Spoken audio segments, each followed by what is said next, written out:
This video is strictly prohibited for those under 18 years of age. Those with weak hearts should not watch this video. This channel never condemns superstition. The Bible always says taste and then believe. This video is made for educational purpose, not to hurt anyone religiously or emotionally. I apologize if anyone was hurt in any way. Hello বন্ধুরা, সবাইকে জয় যিশু। আমার প্রিয় বন্ধু, আপনি কি জানেন যে আপনার জীবনের 99% সমস্যা, রোগ, ব্যর্থতা, দারিদ্রতা এবং দ্বন্দ্বের কারণ আপনার জীব? আপনি এটা শুনে অবাক হতে পারেন, কিন্তু এটা একেবারেই সত্য যে আমাদের জিহ্বা শুধুমাত্র শব্দের মাধ্যম নয়, বরং এটি আমাদের জীবনের জন্য আশীর্বাদ বা কষ্টের কারণ। আপনি ঠিক শুনেছেন, প্রতিদিন আমরা আমাদের জিহ্বা দিয়ে অজান্তে নেতিবাচক কথা বলে শয়তানকে আমাদের জীবনে প্রবেশ করার সুযোগ দিয়ে থাকি, এবং শয়তান এই শব্দগুলি ব্যবহার করে আমাদের সুখ এবং আমাদের সাফল্যকে বাধা দিতে এবং দুঃখে ডুবিয়ে দিতে ব্যবহার করে। আপনারা অনেকেই মনে করেন যে আমাদের জিহ্বা দ্বারা উচ্চারিত শব্দগুলো শুধুই শব্দ, কিন্তু বাইবেলের নীতিবচন 18 অধ্যায় 21 পদে লেখা রয়েছে, মরণ ও জীবন জিহ্বার অধীন, যাহারা তাহা ভালোবাসে তাহারা তাহার ফল ভোগ করিবে। এই বচনে জীবন ও মৃত্যু উভয়ের কথাই বলা হয়েছে। এটি আমাদের শেখায় যে আমাদের জিহ্বা একটি অস্ত্র, যা আমাদের জন্য আশীর্বাদের পাশাপাশি কষ্টও আনতে পারে। আমি সৌরভ, আপনারা আছেন A to Z 007 learner SP চ্যানেলের সাথে। আজকের নতুন ভিডিওতে আপনাদের প্রত্যেককে স্বাগত। তো চলুন বন্ধুরা, দেরি না করে মূল বিষয়বস্তুতে প্রবেশ করা যাক। বন্ধু, আমি একটা কথা আপনাদেরকে কিছুতেই বোঝাতে পারছি না, যেটা হলো আমাদের সমস্যার মূল কারণ হলো আমাদের জিহ্বা। দেখুন বন্ধু, আমরা জিহ্বা দিয়ে ঈশ্বরের কাছে যে প্রার্থনা করি তা ঈশ্বর আমাদের জীবনে পূরণ করেন। তেমনি আমরা যদি জিহ্বা দিয়ে মন্দ কথা বলি, তবে শয়তানকে আমাদের জীবনে কাজ করতে আদেশ করি। এই সাধারণ বিষয়টাই আমরা বুঝতে চাই না। বন্ধু, যেদিন আপনি এই সত্যটা বুঝে যাবেন, সেই দিন থেকে আপনি নিজের সাথে খারাপ হতে দিবেন না। কিন্তু বন্ধু, আপনার ভয় পাওয়ার কারণ নেই।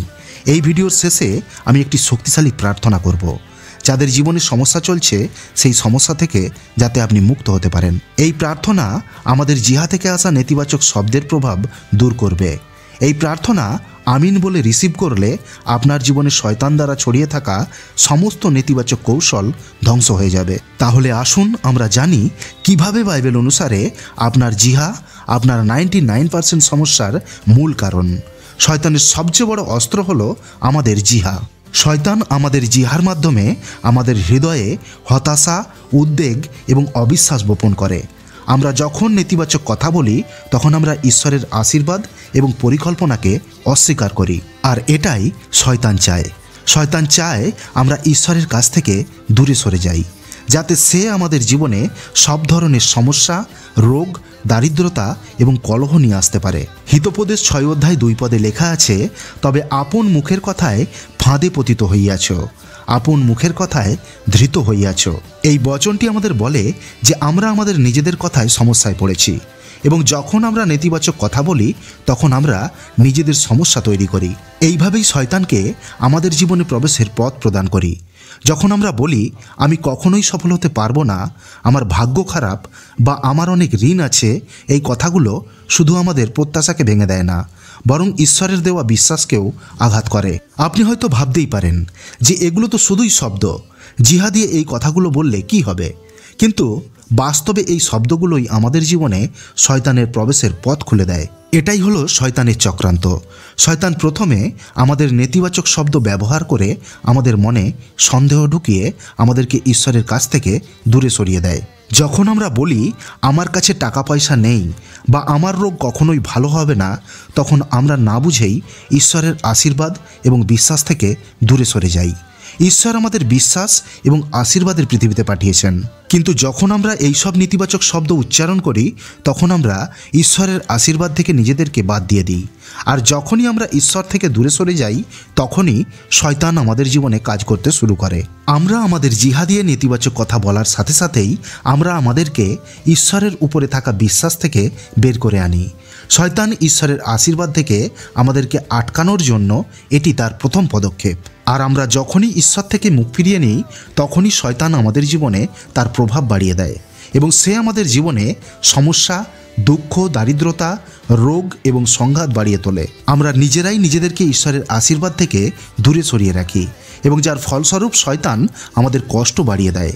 শয়তান আমাদের জিহা ব্যবহার করে আমাদের জীবন ধ্বংস করে। তাই প্রিয়, আমাদের বুঝতে হবে যে আমাদের কথা আমাদের জন্য শক্তিশালী। হিতোপদেশ 21 অধ্যায় 23 পদে লেখা রয়েছে, যে কেহ আপন মুখ ও জিহা রক্ষা করে সে সংকট হইতে আপন প্রাণ রক্ষা করে। তাই বন্ধু, আপনিও যদি জ্ঞাতসারে বা অজান্তে আপনার জিহা দিয়ে নেতিবাচক কথা বলে থাকেন, তাহলে আমি যে প্রার্থনা করতে যাচ্ছি তা পূর্ণ বিশ্বাসের সাথে আমিন বলে স্বীকার করুন। এই প্রার্থনা আপনার জিহা থেকে আসা প্রত্যেকটি নেতিবাচক শব্দকে ধ্বংস করবে, যা ঈশ্বরের ঐশ্বরিক আশীর্বাদকে আপনার জীবন থেকে সরিয়ে শয়তানের মাধ্যমে আপনার জীবনে কাজ করছে।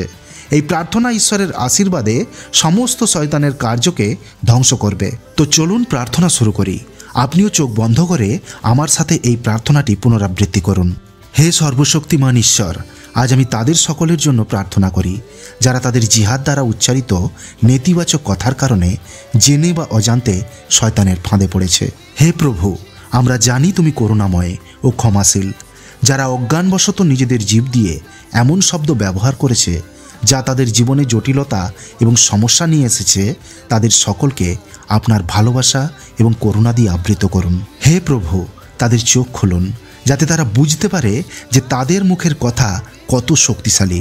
তাদেরকে এই জ্ঞান প্রদান করুন যার মাধ্যমে তারা বুঝতে পারে যে তাদের জিহা থেকে উচ্চারিত নেতিবাচক শব্দ শয়তানকে তাদের জীবনে প্রবেশ করতে সুযোগ দেয়।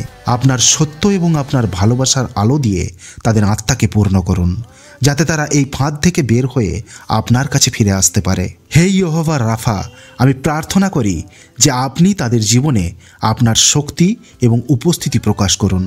তাদের জীবন থেকে সমস্ত নেতিবাচকতা, হতাশা এবং শয়তানি প্রভাব দূরে সরিয়ে দিন। তাদের জিহা আশীর্বাদে পূর্ণ করুন যাতে তারা কেবল আপনার বচন এবং আপনার সত্য এবং বিশ্বাসকে নিজেদের ভিতরে স্থাপন করতে পারে, যাতে তাদের বিশ্বাস দ্বারা নেতিবাচক কথা বলা থেকে বিরত থাকতে পারে, যাতে তারা তাদের জীব দ্বারা ও কথা দিয়ে আপনাকে মহিমান্বিত করতে শেখে এবং তাদের জিহা আপনার আশীর্বাদের উপকরণ হয়ে উঠুক। হে করুণাময় ঈশ্বর, আমি বিশেষ করে তাদের জন্য প্রার্থনা করি যারা তাদের জীবনে সাহস ও বিশ্বাস হারিয়েছে এবং নিজের কথার মাধ্যমে নিজের ভেতরের হতাশাকে জাগিয়ে তুলেছে। হে প্রভু, তাদের মন এবং আত্মাকে শান্তি দিন। তাদের ভেতরে এমন বিশ্বাস ভরে দিন যাতে তারা বুঝতে পারে যে আপনি তাদের সাথে আছেন এবং তাদের জীবনে প্রতিটি পরিস্থিতি পরিবর্তন করার ক্ষমতা শুধু আপনার কাছে রয়েছে। প্রভু, তাদের কথার মধ্যে ইতিবাচক চিন্তা এবং আপনার আশীর্বাদে পরিপূর্ণ হোক।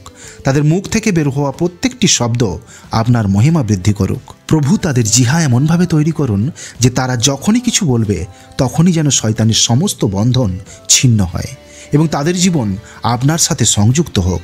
তাদের মধ্যে এই উপলব্ধি তৈরি করুন যে তারা যেন বুঝতে পারে তারা আপনার মূল্যবান সন্তান এবং তাদের মুখ থেকে উচ্চারিত শব্দগুলি তাদের জগৎকে পরিবর্তন করতে পারে। যদি তারা ভুলবশত শয়তানকে তাদের কথার মাধ্যমে তাদের জীবনে প্রবেশ করতে দিয়ে থাকে, আমি তাদের ভুল ক্ষমা করার জন্য আপনার কাছে প্রভু যিশুর নামে অনুরোধ করছি এবং তাদেরকে নতুন করে বাঁচার সুযোগ করে দিন। প্রভু, হে দয়ালু এবং করুণাময় ঈশ্বর, আমি আপনাকে অনুরোধ করছি যারা অজান্তেই নিজেদের শব্দ দ্বারা, নিজেদের কথা দ্বারা নিজেদের জীবনে শয়তানকে কার্য করার সুযোগ দিয়েছে, তাদের জীবনে আপনি আপনার ঐশ্বরিক শক্তি প্রকাশ করুন। হে প্রভু, তাদের আত্মাকে এই সত্য বুঝতে সাহায্য করুন যে আপনার বচনই তাদের মার্গদর্শন করতে পারবে। হে প্রভু রাফা, আমি আপনার কাছে প্রার্থনা করি আপনি তাদের জিহা নিয়ন্ত্রণ করার ক্ষমতা দিন। যখনই তারা নেতিবাচক কথা বলতে প্রলুব্ধ বোধ করবে, তখনই আপনি তাদেরকে আটকে দিন এবং তাদের জিহা আপনার ইতিবাচক এবং আত্মবিশ্বাসে পরিপূর্ণ করুন। হে প্রভু, তাদের জীবনের প্রতিটি বন্ধন ভেঙে দিন যা শয়তান তাদের কথার মাধ্যমে তাদের জীবনে তৈরি করেছে। হে প্রভু যিশু, আপনি মথি 12 অধ্যায় 37 পদে বলেছেন, কারণ তোমার বাক্য দ্বারা তুমি নির্দোষ বলিয়া গণিত হইবে আর তোমার বাক্য দ্বারাই তুমি দোষী বলিয়া গণিত হইবে। হে প্রভু, তাদেরকে এই জ্ঞান দিন যে তাদের কথা তাদের জন্য কতটা গুরুত্বপূর্ণ। তাদের হৃদয়ে বোঝার শক্তি এবং দৃঢ় সংকল্প দিয়ে পূরণ করুন যাতে তারা কেবল আপনার মহিমা এবং আপনার বিশ্বাসের জন্যই কথা বলে। হে প্রভু, যারা মনে করে তাদের সমস্যার কোনো সমাধান নেই, তাদেরকে আশ্বস্ত করুন যে আপনি তাদের সাথে আছেন এবং আপনার পক্ষে কোনো কিছুই অসম্ভব নয়। প্রভু, তাদের মুখ থেকে আসা প্রতিটি নেতিবাচক শব্দকে ইতিবাচক ঘোষণায় পরিণত করুন। তাদের জীবনে আপনার ভালোবাসা, শক্তি এবং আশা আনার জন্য আপনাকে ধন্যবাদ। তাদের জিহা আপনার আশীর্বাদের উপকরণ করুন যাতে তাদের শব্দগুলি কেবল তাদেরই জন্য নয়, তাদের চারপাশের লোকজনদেরও পরিবর্তন করতে পারে। হে ঈশ্বর, আমি আপনার কাছে এই প্রার্থনা করি, যারা এই প্রার্থনা শুনছেন তাদের জীবনে অলৌকিক পরিবর্তন আসুক, তাদের কথার মাধ্যমে আপনার নাম উচ্চকৃত হোক এবং তাদের জীবনে আপনার আশীর্বাদ বর্ষিত হোক। এই সবই আমি প্রভু যীশু খ্রিস্টের পবিত্র ও পরাক্রমশালী নামে আপনার কাছে চাইছি, আমিন। প্রিয়, আপনার জিহায় এমন ক্ষমতা রয়েছে যা আপনার জীবনকে তৈরি করতে পারে অথবা ভেঙে তছনছ করে দিতে পারে। তাই আপনার জিহায় সর্বদা ঈশ্বরের নাম এবং আপনার জন্য ভালো শব্দ নিয়ে আসুন। সেই জন্য প্রিয়, আমি আপনাদেরকে প্রত্যেকটি ভিডিওতে বলি, be positive and think positive. বন্ধু, আপনি যদি সত্যই খ্রিস্ট বিশ্বাসী হয়ে থাকেন তবে এই বাক্যগুলির সম্পূর্ণ লাভ ওঠানোর জন্য কমেন্ট বক্সে অবশ্যই আমিন লিখুন। আপনার আমিন লেখার সাথে সাথেই ডিভাইন আপনার সাথে কানেক্টেড হবে এবং ডিভাইন আপনাকে সাহায্য করবে বাইবেলের বাক্যকে আপনার অন্তর্মনে স্থাপন করতে। Be positive and think positive. নিজে ভালো থাকুন এবং অপরকে ভালো থাকতে সাহায্য করুন, আমিন।